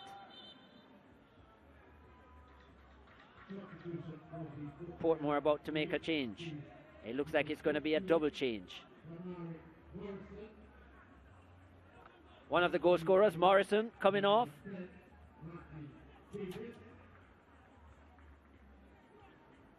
Jamari Morrison onto this goal scoring Premier League charts. Limping off. And on will come Martin Davis. He's got a bit of a haircut as well, Martin Davis. No blonde hair anymore. There's Martin Davis comes on.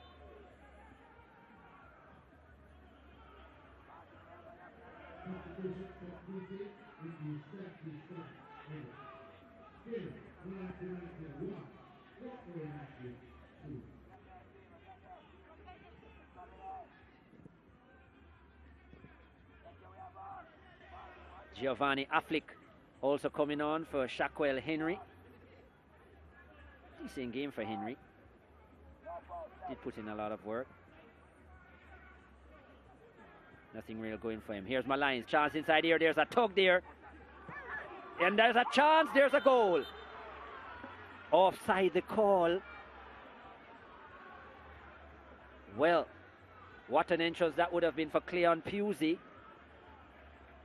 But he was in an offside position. There was a serious tug though inside the box. Stefan Duo did play the advantage, but it affected the quality of the shot.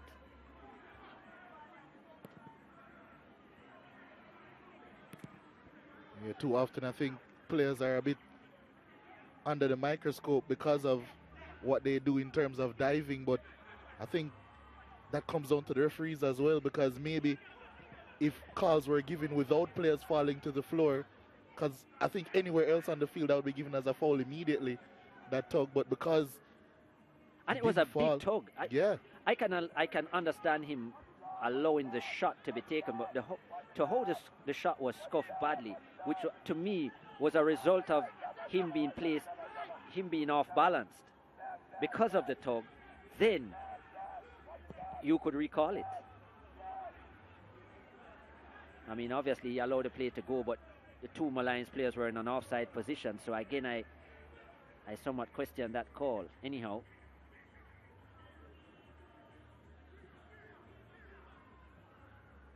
Molynes didn't make a big deal about it.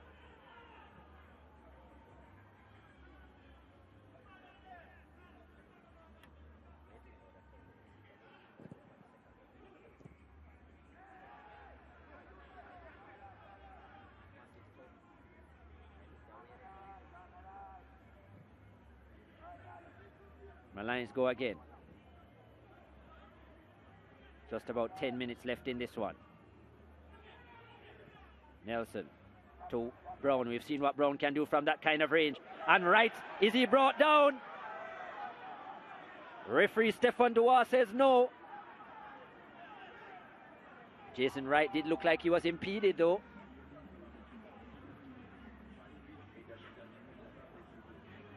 Here goes Javon Brown again. Just when Jason Wright looked as if he was trying to get inside of the defender. Look at this here. Wright gets the ball. Now, he doesn't tackle for the ball there, does Nicoy Gale. He comes across Jason Wright and prevents him from going forward. Now, to me, that's a foul. I don't think Jason Wright was trying to bite either. I think Wright was literally going for the ball.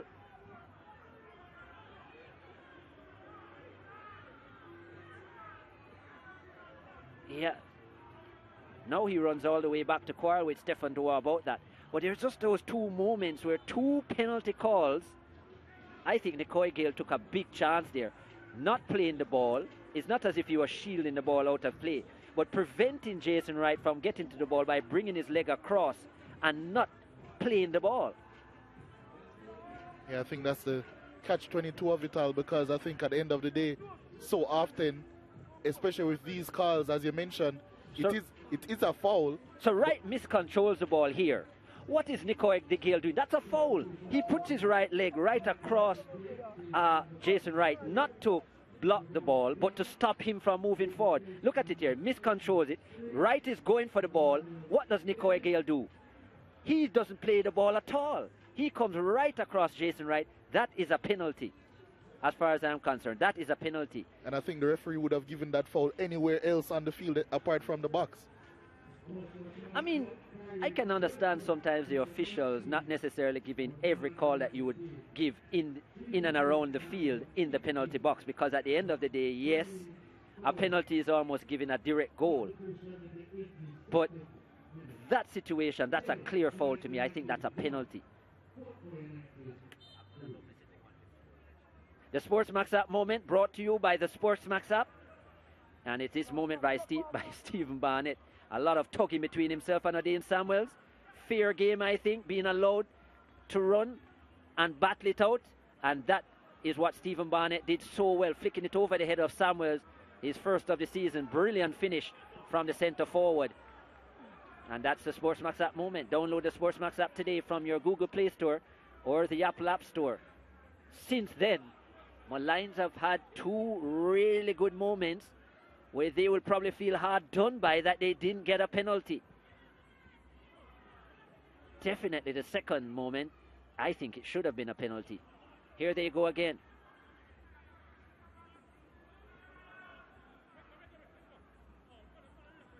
Out for a corner.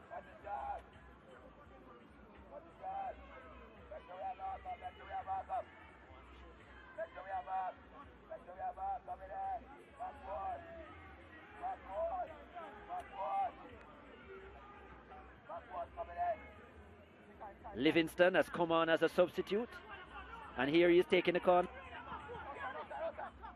Livingston towards the near post, can't beat the first defender. Now it's with Samuels.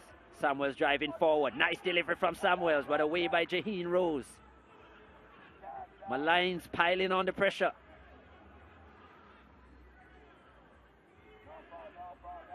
Nelson. Frankson. Can't figure it out. He's under pressure as well. Frankson. Stefan Dewar says no foul. Again. Stefan Dewar, I think he's a little bit unfair to Frankson. I think the first moment there should have been a free kick. Molynes can't understand it.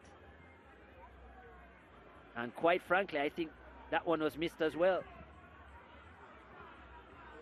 Yeah, certainly the Molynes camp would feel like they're being a bit hard done by referee Dewar, especially in the last 10-15 minutes or so. The second half has certainly picked up. Lots of intensity. And the scoreline very close. Molynes battling hard. Just about 5 minutes to go.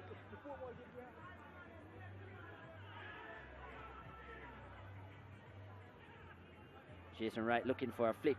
Jason Wright, just after Portmore scored, had a really good chance with the left foot. It was a good move initially. He allowed it to run through his legs.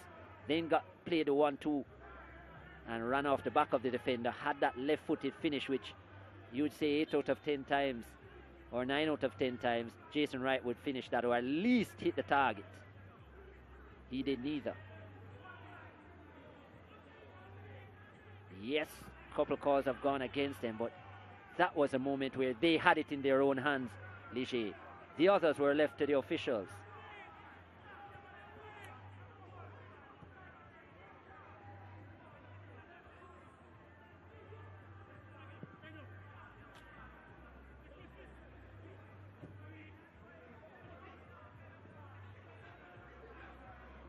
Here go Molynes again.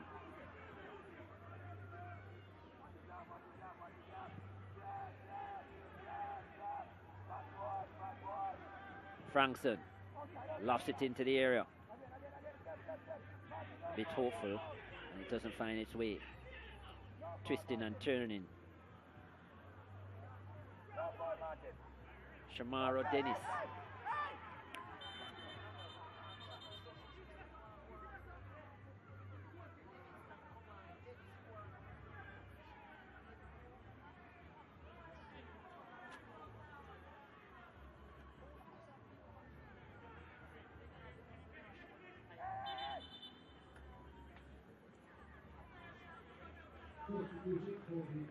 Substitution being made from a Portmore perspective. Rudolph Austin is about to come on. Stephen Barnett, at this point, the game winner, is coming off. His first goal in a Portmore shirt. Rudolph Austin coming to make things secure for Portmore.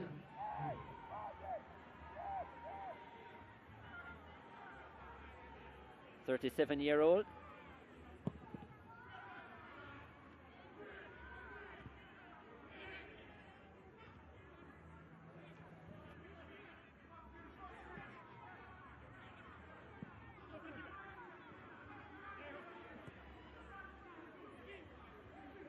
Portmore driving in, but Molynes, they are determined to get something out of this game.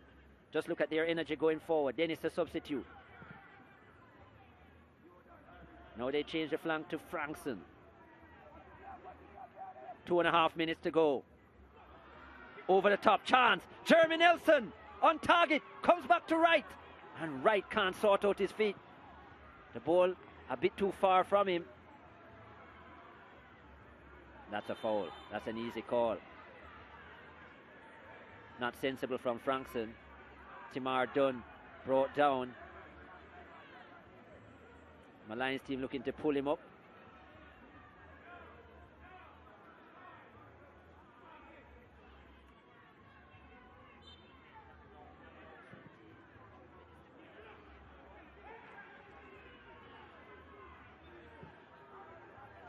Molynes driving forward.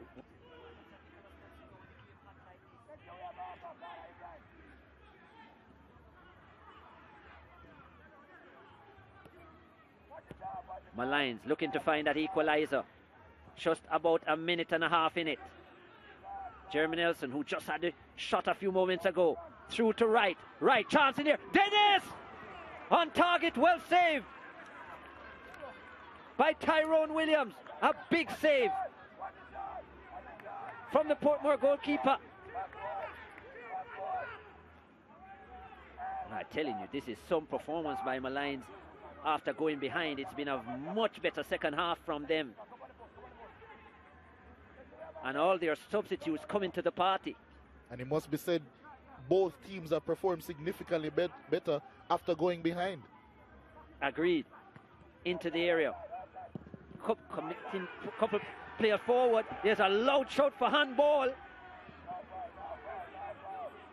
I must say, this season there have been so many cries for handball inside the box. I haven't seen any given.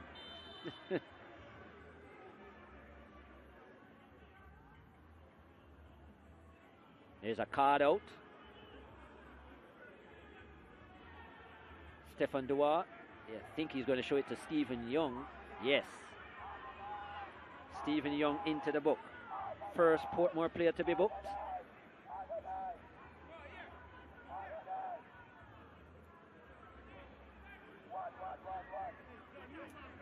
This was a strike. Appeals for handball. Hand away from the body, but it came off the thigh onto the hand. Those are not usually given. It's considered ball to hands, and it might have come off the sleeve as well. Fair call, I think, on that occasion from Duar. When the ball hits a part of the body first and then goes on to the hand, the officials tend not to call it. I think it's they consider it ball to hand. And that did come off the thigh, even though the arm was outstretched, but it came off the sleeve. Anyhow, into the area. Chance again for Molynes. Comes to Dennis. 6 minutes of additional time. That's a foul. Timar Dunn with the tackle. Free kick Molynes. Almost finished with 1 minute of the 6 additional.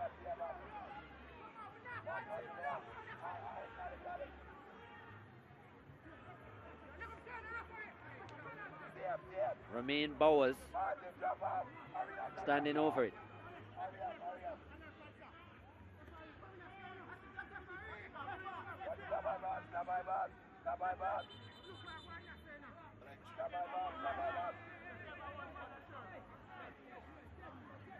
Bowers is over it. So too is Pusey. Not much time left for Molynes. It is Bowers to the near post. Wright looks to flick it on. Doesn't work out for him. Oh, there goes Dennis. Penalty. Well, Dennis certainly made it look dramatic, Shamaro Dennis. But it was a late challenge. We'll have to see. Seagull Knight is down. He's disappointed. But whichever way it goes, I think Molynes, they should have gotten a penalty anyhow. Well. Very minimal contact, but I think that's a dive, you know. I think as soon as you saw Seagull Knight extend himself, yeah, Dennis was always going to do that. Look here, Dennis doesn't really get a touch, does he? Dennis, no, he doesn't. Dennis dives. That's a dive from Shamar Dennis. That's a dive, but, well, they should have had a penalty already. And it goes back to my argument that sometimes these players have to be drama queens when they're asking for penalties, because when there was an obvious tug on the shirt earlier, nothing was given because the player didn't fall. So sometimes we see these dives and we say these players are disingenuous they try to trick the referee, but really and truly that's the only way they can get these calls. Could be justification though for Molynes, who should have probably have been awarded 2 penalties before that, certainly one. This one was a clear dive from Dennis. What do you get through? Will it be Jason Wright with a brace? Wright against Williams. Wright, he finishes. There was no doubt from 12 yards for Jason Wright. He gets his second goal of the afternoon, 7 on the season. And Molynes might have earned themselves a point yet again against top 3 opposition. They did it against Mount Pleasant a week ago, and it seems as if they're going to do it against Portmore United. They have deserved it, Molynes. What a second half performance, and Jason Wright makes sure of it. A smile on the face of Peter Higgins, their chairman. They're certainly going to be known as party spoilers from now on, Molynes. And they look for another. Why not? Last week, a draw with, at the time, second place Mount Pleasant. They've already had a 3-2 win this season against Humber Lion. Have Molynes, can they make it another 3-2 win? Still 2 minutes to go. There is time.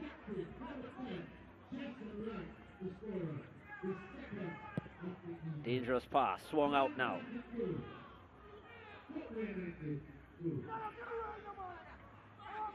Here's Rudolph Austin driving forward, looking to make a difference. Well, that pass is overhit. Peter Harrison, he wants to go long. A minute and a half to go. What a match this has turned out to be. 4 goals in it. Lots of drama. And possibly a winner.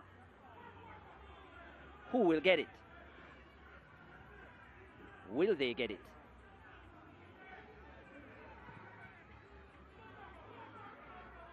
Portmore probably happy with a point based on how things have gone. Free kick again to Molynes. I think they're going to risk it and push players forward.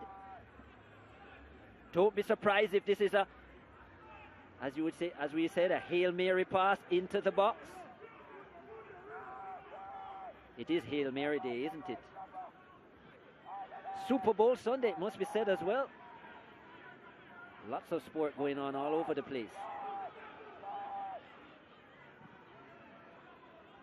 Well, they decide to play it short. Then Frankson goes for that high looping pass. And Portmore only had, Molynes, only had 2 players in the box. Who's your man of the match? Ligier. None other than Jason Wright. I mentioned him earlier in the game about his intelligence and how I think he's one of the better strikers in the league. Has turned up with a brace, Jason Wright. He's earned his team a point. Should have probably had a hat-trick.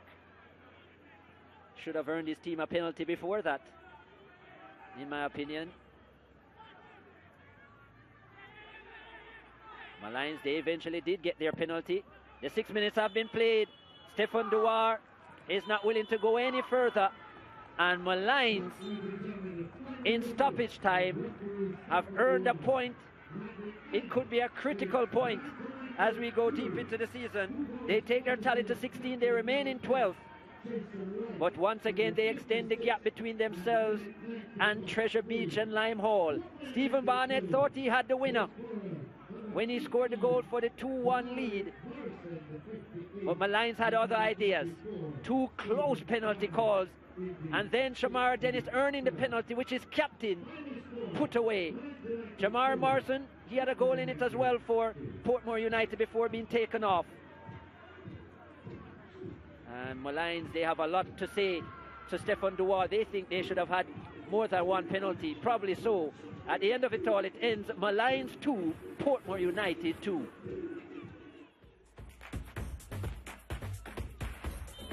What started out to be a slow game for Stefan Duar, as we look at the full match highlights, would turn out to be a real heavy battle between these two. Molynes in their full blue. Lovely strike from some distance from Wilson.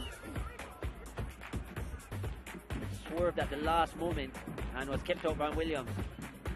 Molynes always look dangerous when they're coming forward. Wilson with the strike just wide in the first half. Then Portmore drilling that one towards the back post. Stephen Young, who's so good in the air. 3 goals in 4 games for Stephen Young. Couldn't get it on target. Clayton Peck provided for Marshall. This is the best chance of the first half. Marshall to Barnett, and he should have finished that, Stephen Barnett. I think he should have just gone with the head. The chest finish so much harder. And a chance missed for Portmore. You just wonder if it was going to be one of those days for them. And then this. Into the second half, and Jason Wright. Intelligent run, intelligent finish. Great ball from Enrique Gordon, who picked up the assist. And Wright had his 6th of the season. 56 minutes down, and Molynes were 1 goal ahead. It wouldn't stay for long. First to the heavens. Portmore almost converting right away. Stephen Young, it came off the upright as well as the crossbar. They didn't clear properly, and then Stephen Young with a strike that was blocked by Harrison. And almost within that same play, this happened. Alex Marshall with the dink over the top. He saw the run of Jamar Morrison, and that was a beautiful finish by the Portmore number 15, just redirecting the ball. A subtle touch, but enough to beat Harrison. Had the dive out, but was beaten Harrison. It was 1-1 after 59 minutes. Portmore right back into it.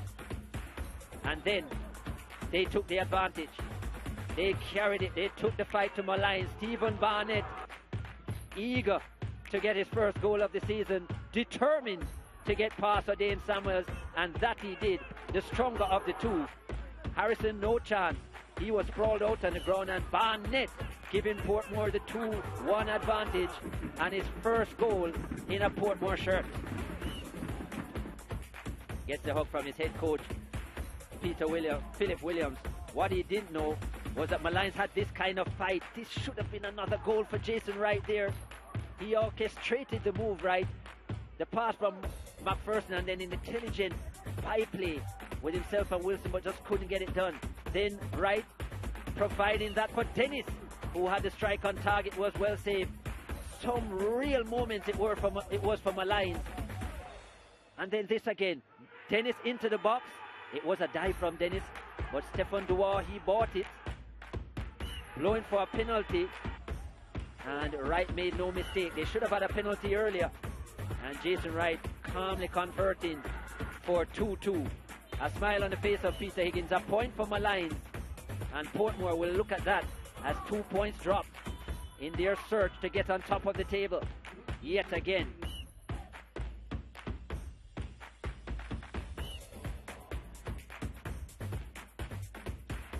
"11 shots on target from Molynes, 6 shots on target from Molynes from 11 attempts, 5 on target for Portmore from 8.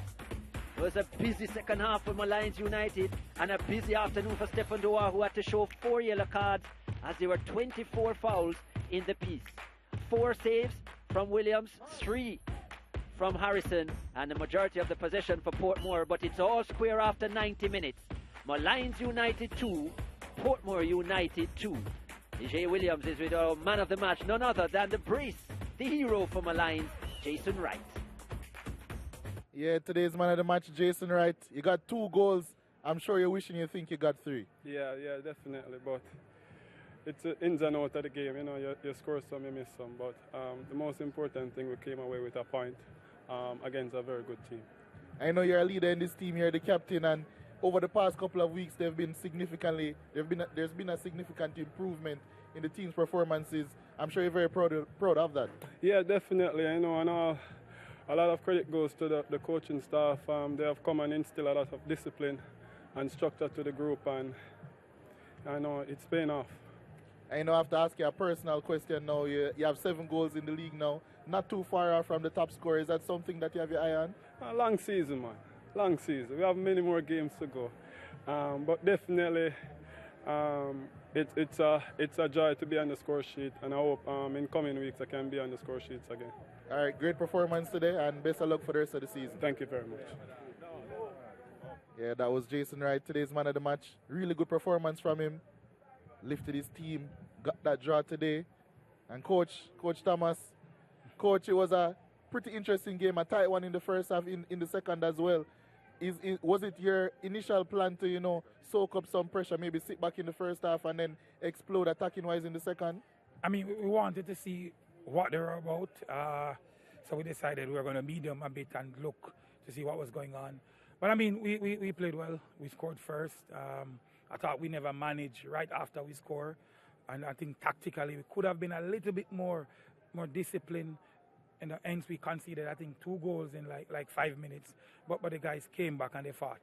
I know you have a lot of attacking firepower. Is it ever crossing your mind to really let the reins go and let them go from minute 1?